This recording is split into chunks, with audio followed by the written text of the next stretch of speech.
Plaintiff Khadijah Johnson says her mom and the defendant's mom grew up together, and she and the defendant became good friends in college. However, Khadijah claims she and the defendant fell out after the defendant's mom had a disagreement with Khadijah's fiancé, who was with her in court, and she's suing her former friend for an unpaid loan and emotional distress.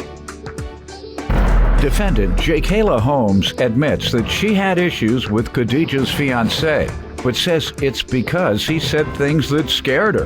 Jakayla claims the only reason Khadijah's suing her is because she ended their friendship, and she's countersuing for bills and harassment. Start with you. Our moms, they basically were really close. They grew up together. They went to school. Where? Bakersfield, California. So me and Jakayla, we started hanging out in like 2014 when we went to college together. We had the same class.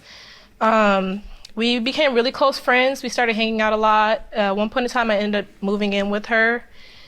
Over time, she just became to me a negative person, a negative friend. And why? Because like she would just say like slick comments about like situations, like, or just people in general, like bad talk basically. Her mom and my fiance, they got into it because her mom like approached him aggressively, asking him questions that wasn't really her business. About your boyfriend? Is that about my boyfriend and just like my character, who I am. All right. What'd she say about your boyfriend? About him? That No, the other boyfriend. Yeah, no, the other boyfriend. You heard me say boyfriend, and then she had a what? Who? Which one? Him. That one. Let me just clarify. Actually, fiance. So that's what I should have said. Oh, okay. So he's my fault. You were talking about the boyfriend, not the not the fiance, not the fiance. You're bad. Forgive me. All right. No, clarify it's my fiance. Ma'am. We know you confused, and you need to. And he seems like a nice young man. So lead the other one right. Got a lot of tats over there. Nothing wrong with tats, but nonetheless, what was she saying about your boyfriend or fiance? That he has demons. Demons. That's what she said. I'm not. He has demons. Yeah, that's what she said. That's all? That and I. Yeah. Did she say you do too? Because you do. Yeah. I do. She does. He does. Everybody has demons. What is she talking about? Your Honor, What are you all saying about her fiance that caused friction in your relationship? the demon, it was a joke between me and her. She's called me a demon. I've called... Okay, and that's it. That's all you all have said about her relationship? As far as me speaking upon her fiance, I just was scared because he's had comments before that could justify me being like, okay, hold on now. Like, something's wrong. I don't know what y'all saying. What is... You want to speak for yourself, sir? You want to just stand up, please? Now, people have been talking behind your back, and everybody's scared to say what they've been saying or what her mother said. She said you got a demon. Things he said to me, and what does he say to you? Oh, yeah. Okay, I met the defendant through my fiance. Went out a couple of times.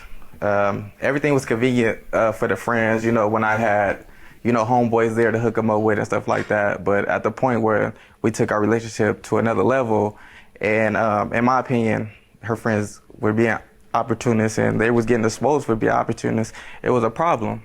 Like you said, I'm heavily tatted, but I work, I'm a welder, full-time worker, taking care of her and my family the right way.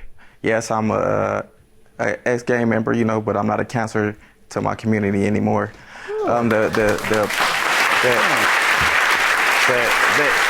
The incident that she's talking about, it was an incident when came from, I believe, the club one night, dropping Jakayla off at home.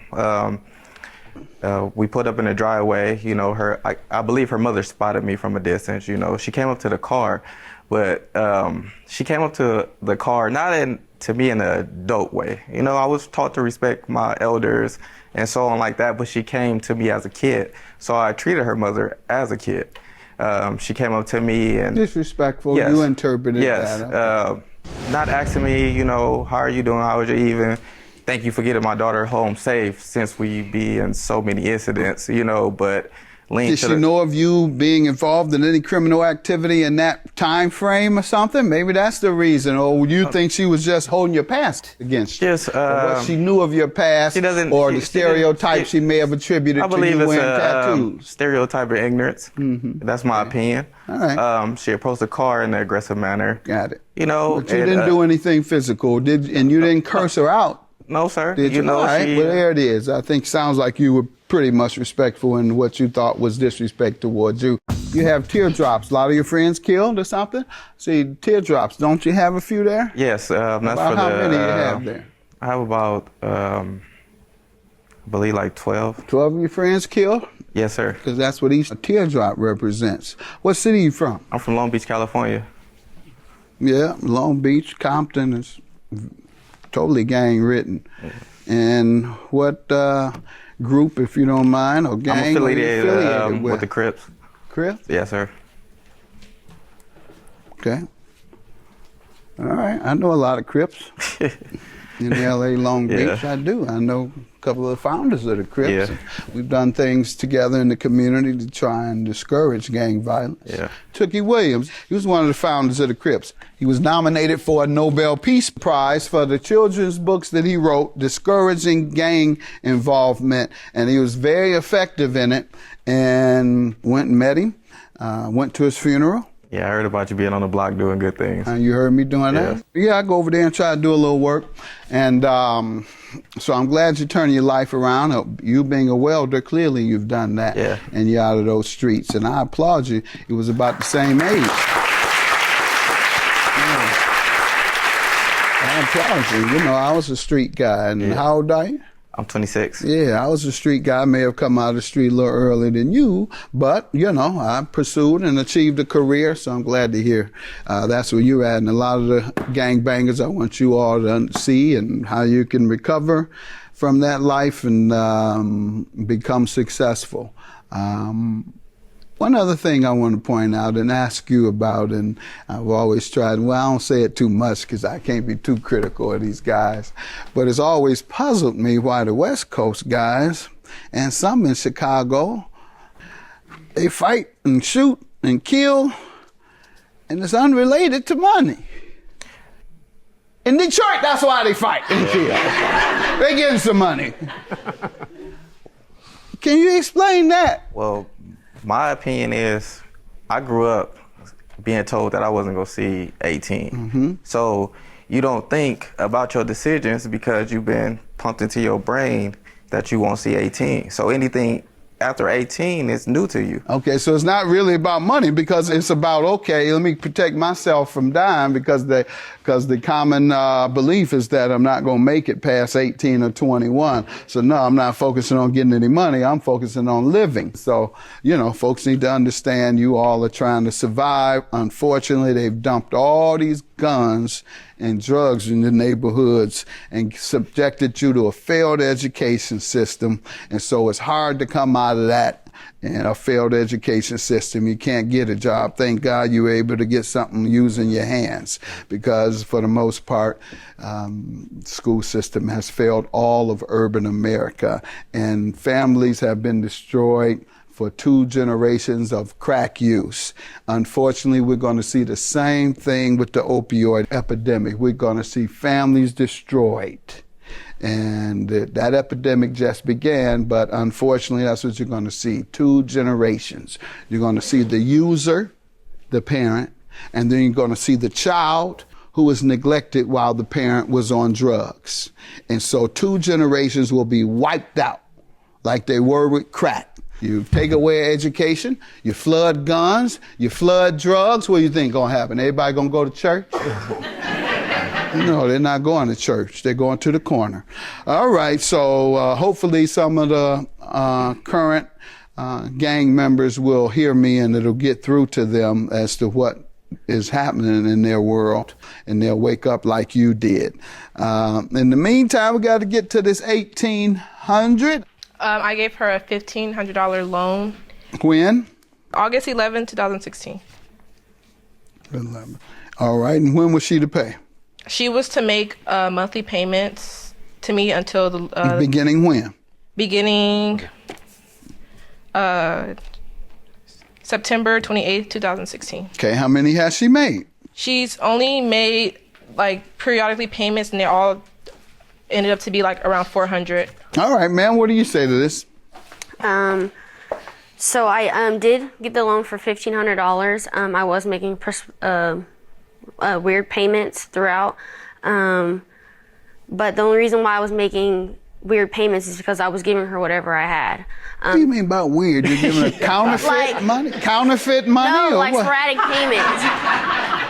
Like sporadic okay. payments. Like Inconsistent. I was, okay. inconsistent All payments. Right. Go ahead. So but the money never seemed to be an issue until we had the falling out, and I no longer wanted to be her friend. As a talking about what do you mean it didn't become an issue until it then? wasn't like it became an issue when you stopped paying her. I never stopped paying her, Your What? Honor. I never stopped paying her. You still paying her? I paid the last payment I made was July of this year.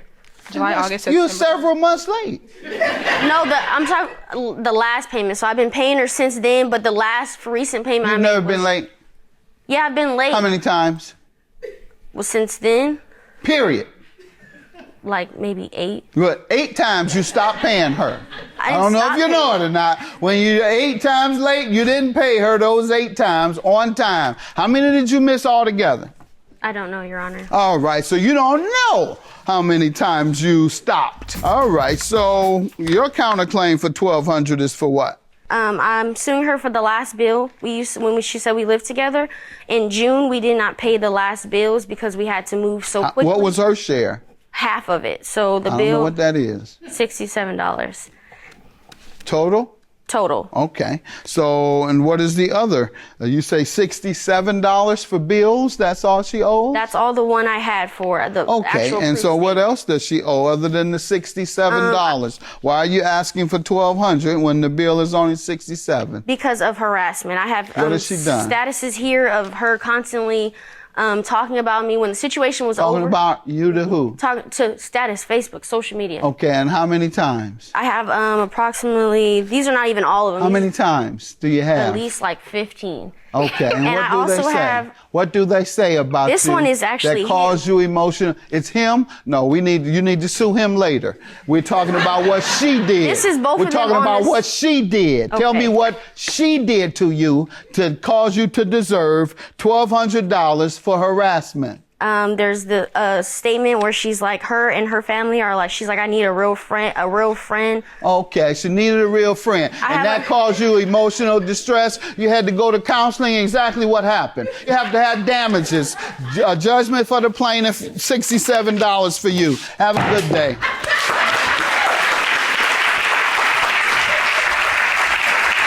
I think the friendship already been over. Oh, the friendship has been over for a minute now. She will get an invite to the wedding. Um, That's good.